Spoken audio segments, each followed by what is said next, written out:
বন্ধুরা, সকালবেলা তোমাদের বলতে ভুলে গেছি। অ্যাকচুয়ালি আজকে কি বলো তো, আজকে একদম সময় পাইনি। সকালবেলা আমার যে ছোট বোন আছে, ছোট বোনের মানে পেটে খুব ব্যথা। মানে কি বলবো, পরশু দিনকে ছোটো বোন ভর্তি হয়েছে, মেজো বোন গিয়ে ছোটো বোনকে ভর্তি করেছে।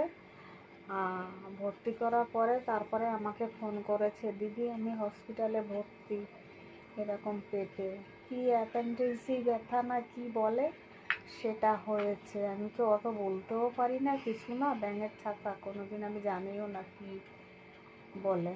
তা সেটা হয়েছে। এখন হলে কি হবে বলো তো। এখন ভর্তি নিয়ে নিয়েছে, পরশু দিনকে ভর্তি নিয়েছে, আজকে অপারেশন হলো। 10টাতে অপারেশন করতে নিয়েছে, তারপরে 2 ঘন্টা লেগেছে। 2 ঘন্টা পরে তারপরে বেডে দিয়েছে। আজকে সারাদিন আমি ওখানেই ছিলাম, আজকে কোনো ভিডিও দিতে পারিনি তোমাদের, তার জন্য তোমাদের এই আপডেটটা আমি দিলাম, ঠিক আছে।